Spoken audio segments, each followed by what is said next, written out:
સમાચારોમાં આગળ વાત કમોસમી વરસાદને લઈને કરીએ તો સૌ કોઈની નજર હવે સરકાર પર છે ને સહાય પેકેજ પર છે કે સરકાર ક્યારે સહાય પેકેજ જાહેર કરશે। સહાય પેકેજની વાત વચ્ચે ખેડૂતો માટે સારા અને સૌથી મોટા સમાચાર જે છે તે અત્યારે મળી રહ્યા છે। રાજ્ય સરકાર દ્વારા આજે જ જાહેર થઈ શકે છે એ રાહત પેકેજ તેવી વાત મળી રહી છે। ખેડૂતો માટે લગભગ 7,000 કરોડ રૂપિયાનું રાહત પેકેજ એ જાહેર થઈ શકે છે। ગાંધીનગરમાં આજે વહેલી સવારથી જ બેઠકોનો ધમધમાટ એ શરૂ થઈ ગયો છે। બીજી તરફ 249 જેટલા તાલુકાના ખેડૂતોને લાભ થઈ શકે એમ છે। સાથે જ 249 તાલુકાના 16,388 જેટલા ગામ જે છે તેની અંદર ખેડૂતોને ખૂબ મોટું જે નુકસાન થયું હતું તેને લઈને એમને લાભ મળી શકે તેવી પૂરેપૂરી એ શક્યતા જોવા મળી રહી છે। સાથે જ વાત કરવામાં આવે તો સૌરાષ્ટ્રમાં મગફળી અને કપાસના પાકને સૌથી વધુ અને સૌથી મોટું નુકસાન થયું છે। 2020 અને 24 કરતા આ વખતે સ્થિતિ વધારે ખરાબ હોવાની વાત એ જોવા મળી રહી છે। એટલા માટે જ રાજ્ય સરકાર જે છે એ ખેડૂત લક્ષી એક સૌથી મોટો નિર્ણય જે છે તે લેવા જઈ રહી હોય તેવું અત્યારે દેખાઈ રહ્યું છે। આજ મુદ્દે વાત કરવા માટે કૃણાલ મારી સાથે જોડાય છે। કૃણાલ, જે રીતે સતત 2 દિવસથી ખેડૂતો કહી રહ્યા છે કે અમને રાહત આવે તેવા સમાચારો નથી આવતા, પરંતુ આજ સાંજ સુધીમાં કદાચ ખેડૂતોને રાહત થાય અને ખેડૂતો માટે સારા સમાચાર આવે, કારણ કે ગાંધીનગરની અંદર સતત સવારથી બેઠકોનો દોર શરૂ થઈ ગયો છે। બિલકુલ ભાવિક, વાત કરવામાં આવે તો એ કમોસમી વરસાદ એ ગુજરાતના અલગ અલગ વિસ્તાર એટલે કે સૌરાષ્ટ્રની વાત કરી તો એ જૂનાગઢ, ભાવનગર, અમરેલી જેવા જે વિસ્તારો હતા તે સૌથી વધારે પ્રભાવિત થયા હતા। દક્ષિણ ગુજરાતની વાત કરી તો દક્ષિણ ગુજરાતમાં તાપી, નર્મદા, સુરત જેવા જે વિસ્તારો છે તેમાં ડાંગરના પાકને મોટા પ્રમાણમાં નુકસાન થયું હતું અને જે નુકસાની થયા, નુકસાની બાદ એ ખેડૂતોમાં સતત ચિંતાઓ હતી કે સરકાર એ ક્યારે સહાય પેકેજની જાહેરાત કરશે। ત્યારબાદ સરકાર એક્શનમાં આવી, સરકારે તાત્કાલિક સર્વેની જાહેરાત કરી। સર્વે માટેની ટીમો છે એ અલગ અલગ ગામોની અંદર એ સર્વે કરવા પણ પહોંચી હતી। ત્યારબાદ એ સરકારે તેનાથી પણ એક મહત્વપૂર્ણ નિર્ણય લીધો અને કહ્યું કે સર્વે નહીં, હવે માત્ર એ રોજકામ એટલે કે આખા ગામનું જે રોજકામ હોય છે રોજકામ તૈયાર કરી અને ઉપર રિપોર્ટ તૈયાર કરવામાં આવે।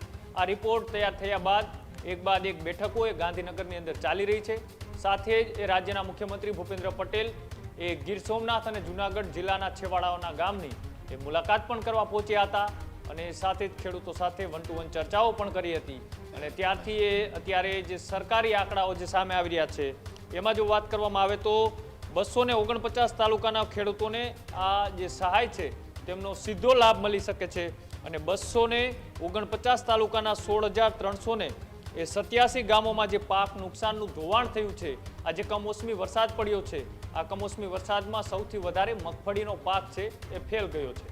જે પાક એ દિવાળી બાદ એ ખેડૂતો માર્કેટિંગ યાર્ડમાં વેચવા માટેની તૈયારીઓ કરતા હોય છે, એ જ સમયે જે કમોસમી વરસાદ પડ્યો અને આ વરસાદે ખેડૂતોના ઊભા પાક સહિત જે પાક કાઢી અને ખેતરમાં રાખવામાં આવ્યો હતો તેમને મોટા પ્રમાણમાં નુકસાન થયું છે। એટલે જો વાત કરવામાં આવે તો અંદાજિત એ 10 લાખ હેક્ટર જમીનમાં એ આ પાક છે તેમનું ધોવાણ થયું છે અને સૌરાષ્ટ્રમાં મગફળીના પાકને સૌથી વધારે નુકસાન થયું છે। અને વાત કરવામાં આવે દક્ષિણ ગુજરાતની તો દક્ષિણ ગુજરાતની અંદર જુવાર, ડાંગર સહિતના જે પાકો છે એ પાકોને પણ નુકસાન થયું છે। કપાસનો પાકનું વાવેતર પણ મોટા પ્રમાણમાં સૌરાષ્ટ્રમાં થયું હતું, તેમને પણ નુકસાન થયું છે। એટલે આ તમામ જે નુકસાની થઈ છે સરવાળે એ સરકાર તેની એક બાદ એક રિપોર્ટ તૈયાર કરી રહી છે। આ રિપોર્ટ બાદ એક ગાંધીનગરથી જે અહેવાલ મળી રહ્યા હતા, એ સમાચારો મળી રહ્યા હતા કે આજ સાંજ સુધીમાં એ સરકાર છે તે ખેડૂત લક્ષી એક મહત્વપૂર્ણ અને મોટું એ સહાય પેકેજ આજે જાહેર કરવા જઈ રહી છે તેવી પ્રબળ શક્યતાઓ છે। એક બાદ એક મુખ્યમંત્રીના નિવાસસ્થાને બેઠકો થઈ, હર્ષ સંઘવી સહિતના કૃષિ મંત્રી જીતુ વાઘાણી સાથે બેઠક થઈ, ત્યારબાદ એ કૃષિ અને નાણાં વિભાગ સહિતના અધિકારીઓ સાથે બેઠક થઈ અને આ બેઠક બાદ એ સ્પષ્ટ એવું લાગી રહ્યું છે કે રાજ્ય સરકાર એ ખેડૂતો માટે એક જમ્બો અને સૌથી મોટું કે જ્યારે અત્યાર સુધીમાં ખેડૂતોને ક્યારેય ના મળ્યું હોય તેવડું એક સહાય પેકેજ એ આપવા જઈ રહી છે। આજ સાંજ સુધીમાં કદાચ તેમની જાહેરાત પણ થઈ શકે, કેમ કે આવતીકાલે એક રજાનો દિવસ છે અને રજા બાદ તેના પછીના દિવસથી એ સરકાર છે એ ખેડૂતોના ખાતામાં એ સહાયના રૂપિયા જમા કરાવવાની પણ શરૂઆત કરી દે તેવી પણ ક્યાંક ને ક્યાંક માહિતીઓ મળી રહી છે। હવે જે આ રીતના 10 લાખ હેક્ટર સહિતનો જે સૌરાષ્ટ્રનો વિસ્તાર છે તે આ પાક ધોવાણને લઈ પ્રભાવિત થયો છે, તેને લઈ અત્યારે જે આંકડાઓ સામે આવી રહ્યા છે તેમાં હવે સરકાર એ કયો મોટો નિર્ણય કરે છે, કેટલા કરોડની જાહેરાત કરે છે, જે અત્યારે આંકડો સામે આવી રહ્યો છે કે કદાચ 7,000 કરોડ રૂપિયાનું સરકાર એ સહાય પેકેજ જાહેર કરી શકે છે. પણ હવે જોવાનું એ છે કે આ સર્વે અને ત્યારબાદ રોજકામ પછીના રિપોર્ટ બાદ એ સરકાર એ કેવડો મોટો નિર્ણય કરે છે. જી જી કૃણાલ, ખૂબ ખૂબ આભાર જોડાવા બદલ અને માહિતી બદલ. તો જે રીતે રાજ્યમાં કમોસમી વરસાદને લઈને ખૂબ મોટું નુકસાન જોવા મળી રહ્યું છે, સતત વિપક્ષ જે છે એ સત્તા પક્ષ અને સરકાર સામે ખૂબ ગંભીર આરોપો લગાવી રહી છે અને કહી રહી છે કે સરકારનું એ ખેડૂતોનું દેવું માફ કરી દેવું જોઈએ, જે વળતર છે એ વળતર પણ તાત્કાલિક એમને સહાય આપી દેવામાં આવે તેવી માંગ સતત ને સતત વિપક્ષ જે છે તે કરી રહી છે. ખેડૂતોને સાથે રાખીને વિરોધ પ્રદર્શન થઈ રહ્યા છે, આંદોલનો થઈ રહ્યા છે, સત્યાગ્રહો થઈ રહ્યા છે.